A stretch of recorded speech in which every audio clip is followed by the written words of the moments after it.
The Illuminati wanted to infiltrate all the continental Masonic lodges. And this is where the problem of mysticism came into play. The Masons were mystical, the Illuminati were not. And this made it very difficult for the Illuminati to gain influence over the Masons. And so comes in a Mason called Adolf Freiherr Carnegie, also known as Baron von Carnegie. Carnegie was a big mystic, considering how he was in his 20s and already among the highest ranks of the Freemasons. Carnegie had contacts both inside and outside the order and understood mysticism and alchemy quite well. Weishaupt contacted him in 1780. Now Carnegie was already feeling an attraction towards the Illuminati, which at the time was simply perceived as a suborder of Freemasonry. Weishaupt recruited Carnegie and 3 of his associates, all of whom joined willingly. Weishaupt promised that the higher grades of the Illuminati would teach old and forgotten aspects of Freemasonry that could only be learned if one joined the Illuminati. Carnegie and his associates were given the task of recruiting other Masons to join the Illuminati. Weishaupt told Carnegie that he had to do this before he would be allowed to go to the higher ranks. However, on the plus side, Carnegie got to choose personally whom and whom not to recruit. Carnegie was very successful at first and managed to convince many Masons to join the Illuminati. But his spirituality began to get in the way.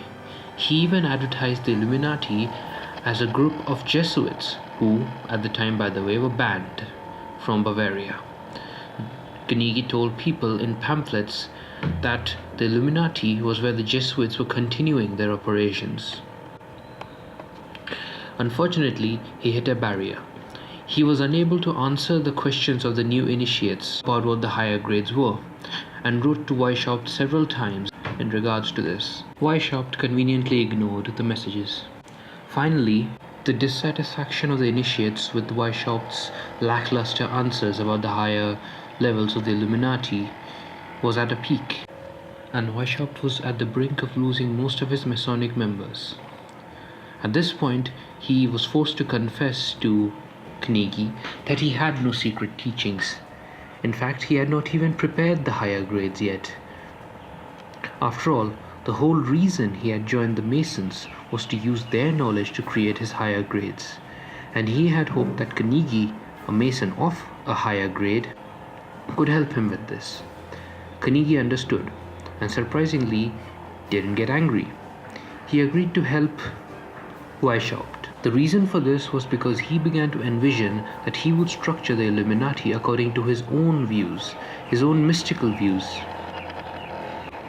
You see, Carnegie had already been butting heads with the leadership of the Freemasons for a while now, because he had found many problems within the Freemason order and had tried to give suggestions and solutions for this.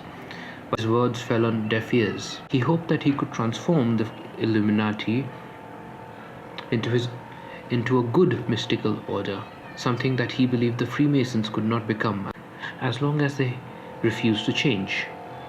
Weishaupt realized that Carnegie had to be given a free hand, since he was influential, and most importantly, he was a ritualist, a professional ritualist, and they could not create the higher grades without his help. Meanwhile, Carnegie had become concerned that the strong anti-religious sentiment that was present within the increasingly anti-religious Illuminati would make it difficult to recruit senior Masons, all of whom were theists. Carnegie understood where this sentiment came from, of course. It was due to the strong church influence in Bavaria, inhibiting free thought and speech. But the anti-religious sentiment would also turn people away from the Protestant parts of Europe. Carnegie created 4 higher grades, that of the priestess and prince, and that of the mage and king. He decided that these would be placed after the highest Masonic grades, and this would cement the power of the illuminated Freemason order and make it independent. He did create the priestess and prince grades, but it is believed that he never actually got around to making the mage and the king grade. meaning no one in the Illuminati ever reached the highest grades. The Illuminati began to expand rapidly, and by 1782, the Illuminati had infiltrated nearly all of European Freemason lodges, with members in the highest ranks.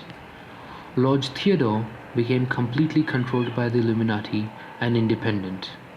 They now had a strong foothold in Europe and incredible amounts of influence over its internal affairs and workings, as well as over the Freemasons. However, the Freemasons didn't give in so easily. Due to many failings and conflicts, Weishaupt was not able to gain the large influx of members via Freemasonry that he had expected, though they still continued to get members at an individual level. Fortunately for the Illuminati, Bavaria, which had been becoming somewhat liberal and progressive since the 1940s, began to restrict freedoms again, and dissent with the church and the monarch grew. Meanwhile, differences developed within Freemasonry. And with all this, the Illuminati became increasingly popular with many people and intellectuals. By the end of 1784, the Illuminati had nearly 650 members.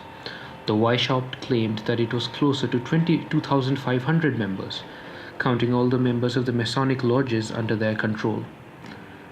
Naturally, a group like the Illuminati would attract a lot of criticism as well, which it did not handle very well.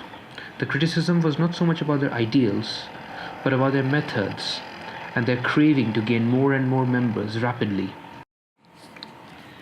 Nonetheless, Illuminati seemed to be doing well until it clashed with the other highly influential ideology within Freemasonry, that of Rosicrucianism. While the Illuminati were rationalists and elitists, the Rosicrucians were mystical, humanists, and democrats.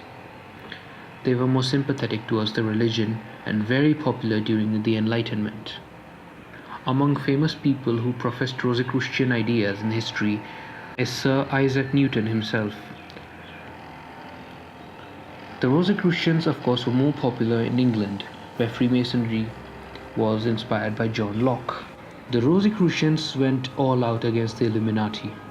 The Rosicrucians accused the Illuminati of going against the Masonic ideal of secularism and of trying to undermine religion. They also criticized its revolutionary and radical tendencies, its underhanded methods, and its writings, which the Rosicrucians called appalling. The Rosicrucians had spied on the Illuminati from the very beginning and had managed to halt the order's growth. Rosicrucians of many different parts of Europe came together to achieve this. One of the men who was responsible for this coming together was the Count of Saint-Germain, a highly talented and intelligent individual who saw the danger of the Illuminati before it was even evident. The last straw was Weishaupt and Carnegie falling out. Carnegie had played a considerable role in expanding the order, and he felt this was not properly acknowledged.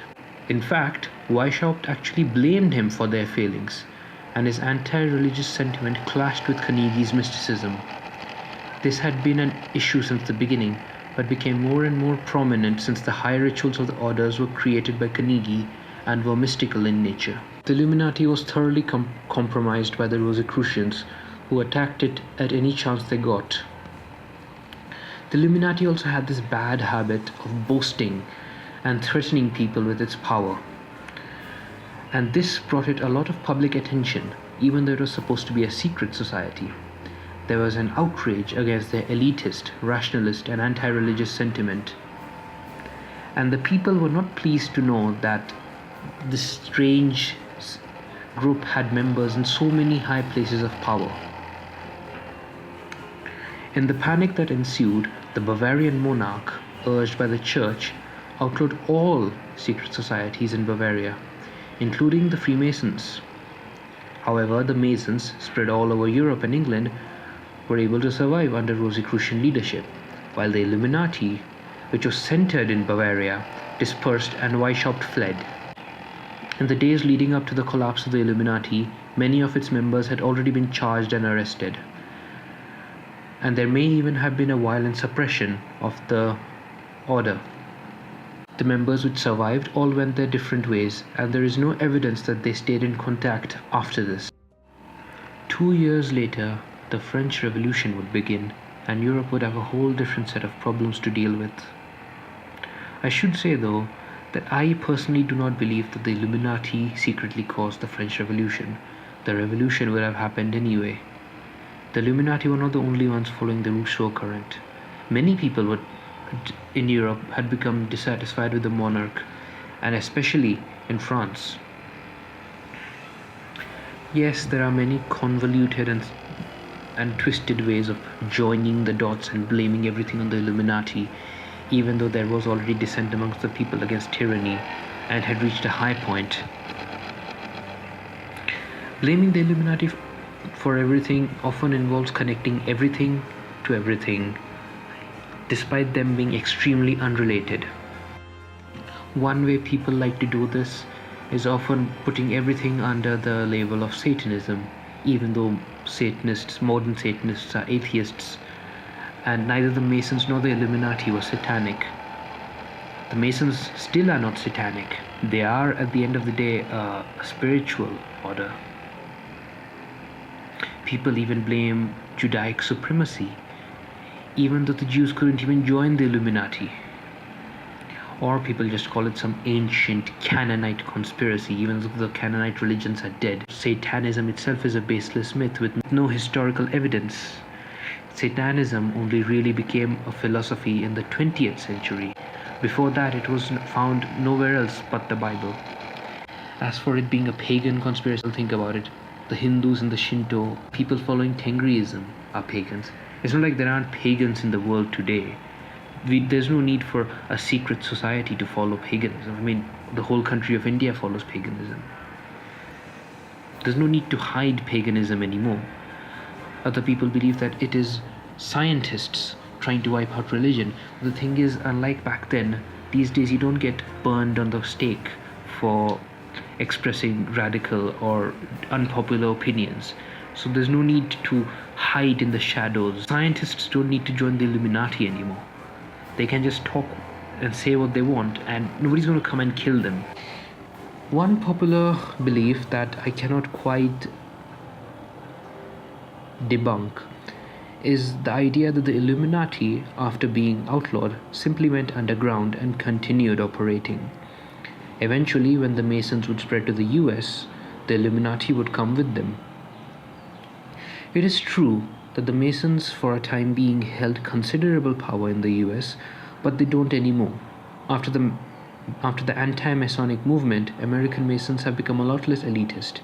Anybody can join these days. English Freemasonry still is slightly more elite, but it doesn't have political power either. It is highly unlikely that the Illuminati still exists within the Freemasons, because American Freemasonry is strongly influenced by Hermeticism, which comes from the old religion of Egypt, as well as Greco-Roman paganism, while European and English Masonry are strongly influenced by Rosicrucianism. As such, there is neither a rationalist nor an anti-religious sentiment among them, so the Masons cannot be Illuminati, because the Illuminati didn't believe in any kind of religion or God. The Illuminati may have survived after they were disbanded, but they had lost most of their members and powers. Weishaupt died in obscurity, and it is unlikely they ever had the power to influence global events. It is unlikely also that they still live.